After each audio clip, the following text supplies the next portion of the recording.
पहला काम जी, मैंने चश्मा रख दिया आज। मैं चाहता हूं आपकी पार्टिसिपेशन हो जाओ। अच्छा है कि अच्छा है कि तीसरी चौथी रोज से आती हो। पहला क्या है, पढ़े जरा। कहते हैं रिसर्च द कंपनी। फर्ज कर रहे हैं कि आपने किसी कंपनी में जाके जॉब अप्लाई किया था जिसका जवाब आ गया है। अब वहां इंटरव्यू के लिए बुला लिया, वहां किसी ने आपको। जब इंटरव्यू के लिए बुलाया तो नंबर 1 है अंडरस्टैंडिंग कंपनीज मिशन। कंपनी करती क्या है, ट्रांसपोर्टर कंपनी है, क्या है उसका, ठीक है ना। देन उसकी वैल्यूज क्या है, उसकी प्रोडक्ट्स कौन सी है या उनकी सर्विसेज कौन सी है, पहले ही चीज है।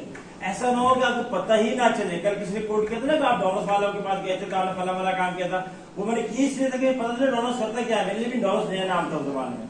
तो असल केस ये है कि वो आपको पता चले कि वो करते क्या है, कि वैल्यूज के। बहुत सारी यूनिवर्सिटीज की वैल्यूज मुख्तलिफ हैं, कहीं पे कुछ है कहीं कुछ है। अब आप चले जाए पहले और बाद में क्या कि ऐसा नहीं होना चाहिए तो आप वहां अप्लाई ना करें ना, जहां आप नहीं चाहते कि वहां नहीं होना चाहिए, ठीक है। सेकंड है learn about the companies culture. एक फिर उसकी रिसेंट न्यूज क्या कर रही है आजकल, उसके अचीवमेंट्स क्या है। ये भी देखिए फार्मूला होता है कि आपने ये वक्त के साथ बदलता है कि आपने कौन सी कंपनी को ज्वाइन करना है। जॉब बिल्कुल नहीं तो आप छोटी कंपनी में ज्वाइन कर लें, लेकिन आप बड़ी कंपनी में और अच्छी पोस्ट पे हैं तो उससे बड़ी पोस्ट पे आप छोटी कंपनी में चले जाएंगे तो नहीं होगा। मैं अगर आपकी दुकान के ऊपर जनरल मैनेजर बनकर भी चला जाऊंगा तो मैं किसी जगह पे जो है वो डायरेक्टर हूँ या अगर किसी जगह मैनेजर भी हूँ, बड़ी कंपनी में हूँ, वो उससे बेहतर है। तो ये सब कुछ देखना पड़ता है। और एनी नोट इन अचीवमेंट्स, करती क्या अचीवमेंट्स क्या क्या है, ठीक है। ये कह रहे हैं अंडरस्टैंड द जॉब रिक्वायरमेंट।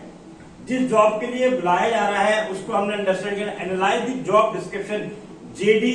दोबारा आ गई बात, आपको पता हो जिस काम के लिए आप जा रहे हैं उसमें क्या क्या काम होता है। फर्ज करें अगर आप टीचिंग असिस्टेंट के तौर पे जा रहे हैं किसी यूनिवर्सिटी में, तो आपको पता ना टीचिंग असिस्टेंट का काम क्या क्या है।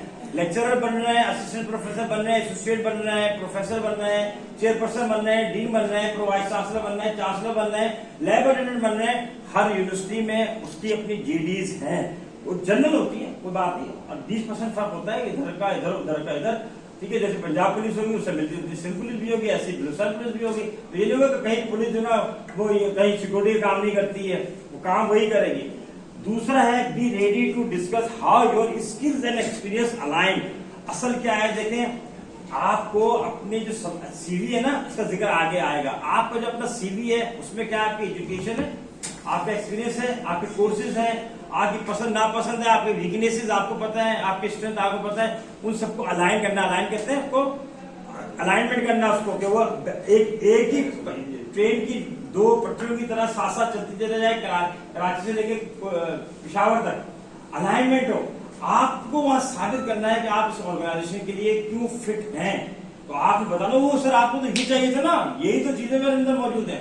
आप कहते हैं हमें सिर्फ चाहिए ट्रैवलिंग फ्रेंडली होती, ट्रैवलिंग फ्रेंडली मैं तो मुझसे ज्यादा कौन होगा, मैं तो मैंने पूरा पाकिस्तान देखा हुआ है। आप कहते हैं हैदराबाद रीजन देखना, कराची रीजन का देखना है जी, मैंने तो बड़ा सफर किया हुआ, मुझे तो इस पट्टी भी पता है। जानसुरों के बाद जो ना वो सन आएगा और सन के बाद सेवन आएगा और सेवन के बाद जो ना वो भांसीदाबाद और दादू और फिर बाद केंश है और मेरठ है और नसीराबाद और लड़काना है।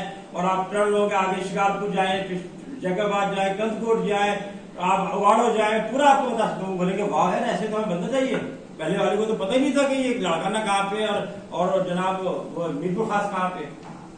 तो आप अपनी चीजों को अलाइन किए रहे, ठीक है। तो ये नेक्स्ट जी, ड्रेस अप्रोप्रिएटली, बिल्कुल आपने सही ड्रेसिंग करनी है। Wear professional attire that is suitable for the company culture.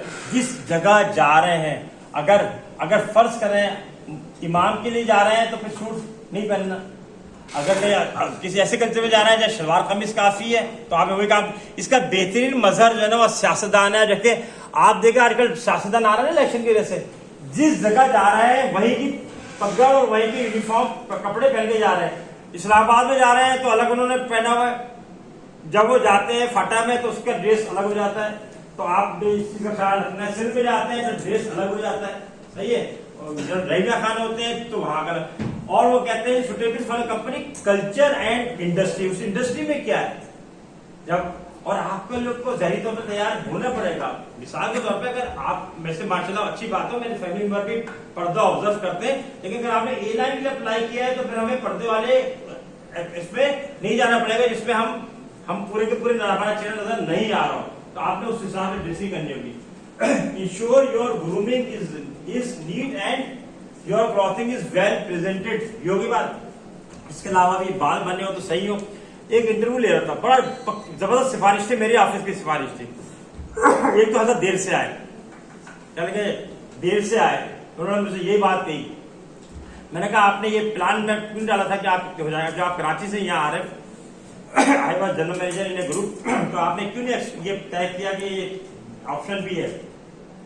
फिर मैं जब चेहरा देखता हूँ तो मेरी आदत ये है, बहुत से लोग आदत है तो फिर जूते भी देखते हैं, क्योंकि असल सफाई जब भी होती है जो आपको जूतों में भी नजर आए वो भी खराब थे। तो अल्लाह माशाल्लाह उन्होंने कल्ले में भी कुछ दबाया हुआ था, समझ आप ही जाएंगे उन्होंने क्या खाया हुआ था। सही है। अब मुझे बताया कि जैसे कमरे के अंदर जैसे हुआ है कि स्मेल आई, तो उन्होंने गुटखा या मेन पूरी कोई चीज खा रखी है, क्या उनको रखना चाहिए? अब क्या मेरे लिए उनके एक्सपीरियंस और उनका एजुकेशन और उनके अदर स्किल्स जरूरी अहम है? अगर आपने गाड़ी रखी है तो साफ सुथरा रखे, नहीं रखी है तो एक दिन का शेव लेके मत जाए। मुझे तो सही होनी चाहिए। अगर आपने वो अपना स्कार्फ ले रखा है तो प्रॉपर स्कार्फ हो, कोई मैचिंग हो, कोई कंट्रास्ट हो। सही है। कोई आपके बाल साफ सुथरे हो, नाखून कटे हुए हो, आपके सारी चीजों का ख्याल रखिए। ये आगे और आ रहा है।